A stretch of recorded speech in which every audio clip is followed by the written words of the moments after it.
নমস্কার বন্ধুরা, good morning. আশা করি তোমরা সবাই ভালো আছো, আমরাও ভালো আছি। ঠান্ডাতে আর কেমন থাকবো বলো। মৌমিতা সিম্পল লাইফস্টাইল পরিবারে তোমাদের অনেক অনেক স্বাগত, অনেক অনেক ভালোবাসা জানিয়ে আজকের ব্লগটা শুরু করছি বীরভূম জেলার একটি ছোট্ট গ্রাম থেকে। তো এখন বাজে হচ্ছে 9:30। আমার স্নান হয়ে গেছে, শ্যাম্পু করে নিয়েছি চুলটাতে। আর হচ্ছে মেয়ের দেখো, এই দেখো এখানে পড়ে গেল, দিয়ে ঠোঁট কেটে গেল। শুধু পড়তেই থাকে, এখানে হাঁটুতে আবার লেগে গেছে, দেখছো? শুধু পড়ে যায়, লাল হয়ে কেমন হয়ে গেছে গো, কথা বলতে পারছে না। স্কুল যেতে হবে আবার আজকে। তো চলো পুজোটা করে নিই। এই হুডিটা পরলে একটু ঠান্ডাটা কম লাগছে। কি ইপি খাবো? আচ্ছা চলো। তো বেশ, চলো স্নানটা করা হয়ে গেছে স্নান। এবার পুজো টুজো করবো। আর ঠাকুর মন্দিরের যে পুজো টুজোর সামান সব একবারে ধুয়ে টুয়ে সব দিয়ে আসা হয়েছে মন্দিরে। ঠাকুর ঘর মোছা ধোয়া সব হয়ে গেছে। এই দেখো সব বাসন টাসন দিয়ে আসা হয়ে গেছে। এই পঞ্চপ্রদীপটা আর এই কর্পূরের দানিটা, এটা তো কালকে বলছি, সরি, সন্ধেবেলায় লাগবে, সেই জন্য এগুলো দেয়নি। আর এগুলো আমার ঘরের বাসন, তো এগুলো দিয়ে আমি পুজো করে নিই। তো মেয়েকে ইপি করে দিলাম, ইপি খেয়ে স্কুল চলে যাবে। মুড়ি দিচ্ছিলাম, তারপর ভাবছি না, ওর ঠোঁটটা তো কেটে গেছে, খেতে পারবে না। তো এটা দিলে তাও মানে নরম, সেই জন্য খেতে পারবে। তো ইপিটা করে দিলাম, খেয়ে স্কুল চলে যাবে। আর আমি নিয়ে যাবো বলছিলাম, তো ওর আঙ্কেল আসছে, ওর বান্ধবীর বাবা, তো নিয়ে যাবে উনি। আর চেয়ার আনতে গিয়েছে, দেখেছো? ওই উটখুটানি করতে যাই, দিয়ে পড়ে যায়। তো এই যে এনে দিলাম, এখানে চেয়ারে বসে বসে খাবে। আর ওকে রেডি করে দিয়েছি, তেল টেল মাখিয়ে সব। তো এবার আমি পুজো করব। তো দেখো আমি পুজো করে হুডিটা খুলে নিয়েছি। ওটা এখন যতদিন দেখি নতুন থাকছে, একটু পুজো করতে আমার সুবিধা। এত ঠান্ডাতে না, এই চাদরটা পরে নেব। তারপর পুজো হচ্ছে, চলো দেখাই। আমাদের মন্দিরে একটা দাদা পুজো করছে। বাবা পুজো করতো, তো এখন বয়সও হয়ে গেছে অনেকটা। আর হচ্ছে ঠান্ডাতে পুজো করতে পারে না, তো বাবা করতো। রীতিশার বাবাও পুজো করতো, কিন্তু রীতিশার বাবার সময় হয় না বলে, অফিস বেরিয়ে যেতে হয় সকাল সকাল, সেই জন্য হয় না। তো একটা দাদা পুজো করে দিচ্ছে। তো সব রেডি করে দিয়েছি সব কিছু। তো চলো দেখাই পুজোটা। আর রীতিশা দাঁড়িয়ে আছে, ওর যে আঙ্কেলটা নিয়ে যায়, সেই আঙ্কেলটা বললো নিয়ে যাবে, বাড়িতে আছে। তো আমি আর যাবো না এখন, আর কিছু খাইনি। আগে প্রসাদ মুখে দেবো ঠাকুরের, রাধা গোবিন্দের, তারপর কিছু খাবো। তো চলো। এখন দাদা পুজো করছে, এখন বাজে প্রায় 10:15 মতো বাজে। তো দাদা পুজো করছে, আমি এখানে এলাম, প্রণাম করলাম। তো যেহেতু আমাদের ঘরের সেবা, সেহেতু আমি ভাবলাম যে আগে কিছু খাই কেন, আগে প্রসাদটাই গ্রহণ করি তারপর। আর রাধা গোবিন্দ সত্যি মনের মধ্যে খুব মানে ভক্তি করি আমি।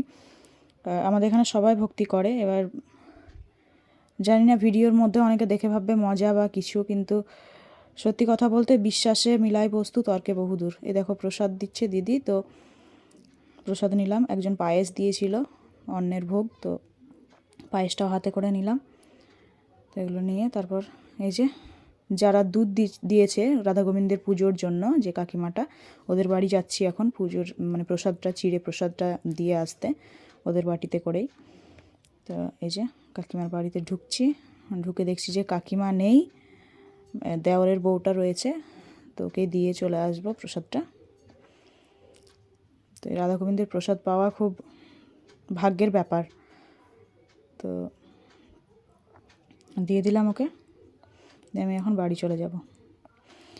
এই দেখো বাড়িতে এসে এই যে ডাল চালগুলো ধুয়ে নিলাম মিশিয়ে, আর তার আগে মুড়ি খেয়ে নিলাম, দেখানো হয়নি। চালটা ধুয়ে রাখলাম। আর এখানে বাবা হচ্ছে এই যে ফুলকপি, শিম, সব সবজিগুলো মানে ভেজে রেখে নিয়েছে, আর মশলাটা কষাচ্ছে। আর টমেটো কেটে রেখেছি, মাছ দিয়ে হবে। তো এগুলো দিয়ে খিচুড়ি বানাবে বাবা। ছাদে এলাম, মুড়ি টুড়ি খেয়ে মশলা করে দিলাম। বাবা বলছে আমি করছি খিচুড়িটা। আমি করছিলাম, তো বাবা বলছে করে দিচ্ছি দাও।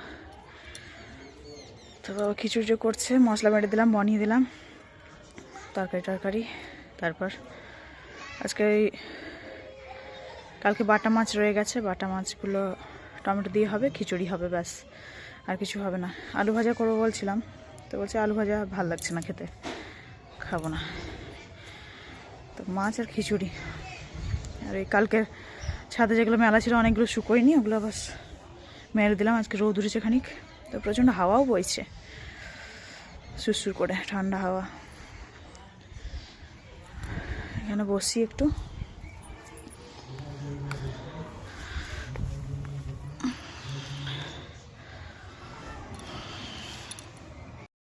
দেখো ছাদে বসেছিলাম, দেখছি হরিনামের দল আসছে গ্রামে, মানে 2-3টে। তো সেই ওই পাড়াতে আমাদের রাম মন্দির আছে, তো সেই মন্দিরে পুজো হচ্ছে আজকে। তো জানো অযোধ্যায় রাম প্রতিষ্ঠা হচ্ছে, রাম প্রাণ প্রতিষ্ঠা হচ্ছে। তো সেই কারণে প্রত্যেকটা গ্রামে সব জায়গাতে পুজো হচ্ছে রাম মন্দিরে। এই দেখো আরেকটা দল চলে এসছে। তো এই হরিনামগুলো সত্যি দেখলে মনে হয় যে এখানেই বৃন্দাবন হয়ে গেছে আমাদের, খুব সুন্দর লাগে। তো এই দেখো দেখছি আমরাও। তো রান্নাও হয়ে গেছে এদিকে, দেখিয়ে দিই চলো তোমাদেরকে। এই যে খিচুড়িটা কী সুন্দর হয়ে গেছে, 2 বেলার করে নিয়েছে বাবা, বলছে 2 বেলা করে দিই। তো এই যে 2 বেলার খিচুড়ি হয়ে গেছে, 2 বেলা ভালো মতো হয়ে যাবে। গরম গরম একদম ভাপ উঠছে, বাবাকে খেতে দিয়ে দেবো, আর আমি একটু পরে খাচ্ছি। আর এই যে এইদিকে আছে বাটা মাছ, আর একটা পিস বড় মাছের রয়ে গেছিলো, ওটা মেয়ে খাবে। আর বাটা মাছগুলো আমরা খেয়ে নেব। দেখো মেয়ে স্কুল থেকে এসেছে, এখন ওকে খাইয়ে দেবো, বসবো, নিলাম এক্ষুনি। তোকে সাবধানে খাওয়াতে হবে, ঠোঁটটাতে লেগে গেলে আবার কাঁদতে লাগবে। তবে একটু হাতে পায়ে তেল মাখিয়ে ধুয়ে খিচুড়িটা খাইয়ে দেবো ওকে। আর ওর আঙ্কেল কত কি কিনে দিয়েছে, বাবা রে বাবা।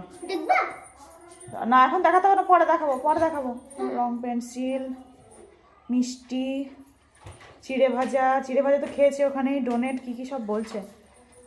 এই দেখো রং পেন্সিল কিনে দিয়েছে বাবা। তো এই যে খাইয়ে দিই চলো, আর আমরা খেয়ে নিয়েছি গো। তো বন্ধুরা এখন বাজে হচ্ছে বিকেল 5টা। একটু শুয়েছিলাম, তা দেখছি মাথাটা এবার দপদপ করে ব্যথা করছে। মনে হয় সকালে শ্যাম্পু ট্যাম্পু করেছি, তো হয়তো সেই কারণেই হবে।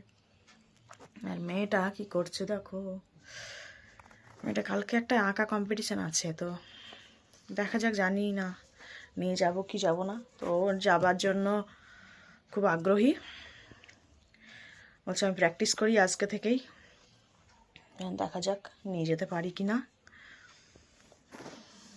এই দেখো আঁকছে, আর আমি যাই তাড়াতাড়ি করে একটু পুজো বলছি সরি, আরতির তো জিনিসপত্র সব রেডি করতে হবে। ওই ঠাকুর মন্দিরের ফল বানাতে হবে, পঞ্চপ্রদীপ রেডি করতে হবে, আর হচ্ছে আমি ঝাড়টা দিয়ে সন্ধ্যাটা চালি। তো চলো দেখতে থাকো তোমরা। দেখো সন্ধ্যে জেলে পঞ্চপ্রদীপ সাজিয়ে টাজিয়ে সব রেডি করে এখন এই যে দুধটা বসিয়েছি। এটা 2 দিনকার দুধ, আজকের দুধ কালকের দুধ একসাথে বসিয়ে দিলাম, কেউ খাওয়ার নেই কারণ খিচুড়ি খেয়েছে সবাই, তো বসিয়ে দিলাম। আর এই দেখো এখানে হচ্ছে আরতি, বাবা এই যে ডাকলো, তো আরতিটা নিয়ে নিই। আর এখানেই থাকি আরতির সময়, কিন্তু ওই যে ঘরে দুধ বসানো আছে বলে আসতে পারিনি। আর ওইদিকে হচ্ছে এই যে কর্পূরের আরতি হচ্ছে, কর্পূরের প্রদীপ জ্বালিয়েছে। তো এই যে এখানে আমরা আরতি নিয়ে নেব, তারপর বাড়িতে আবার যেতে হবে তাড়াতাড়ি করে।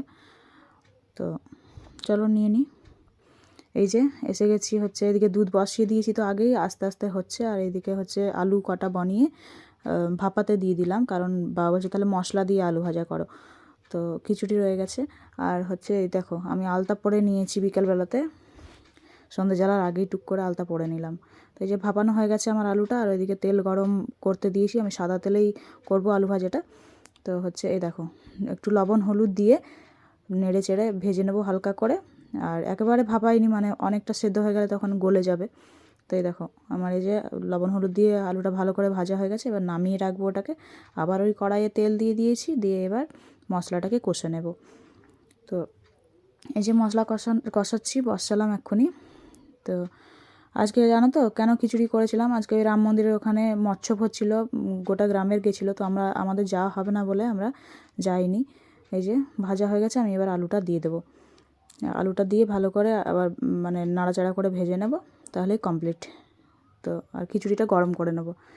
তো সেই কারণে ওখানে যখন খিচুড়ি খাওয়া ছিল তখন মেয়ে বলছিল আমাদের কেন হবে না, তো আমি বললাম যে বাড়িতে করে দিচ্ছি বেটা, তো বাড়িতে করে দিয়েছিলাম। তো এই দেখো এই যে দিদি প্রসাদ দিতে চলে এসছে, হয়ে গেছে মানে পুজো হয়ে গেছে, তো ফল প্রসাদ নিলাম। আর আমার মেয়ের জন্য কটা নারকেল তুলে রাখবো, কারণ নারকেল খেতেও ভালোবাসে, অন্য কিছু ফল টল তো পছন্দ করে না, তো সেই জন্য নারকেল কটা তুললাম। আর দিদি ওগুলো নিয়ে চলে যাবে। তো এই দেখো হয়ে গেছে। আর এদিকে বাবার জন্য লাল চা গরম গরম বসিয়ে দিয়েছি, বাবা বললো লাল চা খাবে। তো এই যে লাল চা হয়ে গেছে। তো বন্ধুরা আজকের মতো ভিডিওটা এখানেই শেষ করলাম। ভালো লাগলে লাইক কমেন্ট শেয়ার করো, আর সবাই ভালো থেকো। আর যারা নতুন আছে চ্যানেলে, তো তারা অবশ্যই সাবস্ক্রাইব করো চ্যানেলটাকে, পাশে থেকো। চলো বন্ধুরা, টাটা বাই বাই সবাইকে।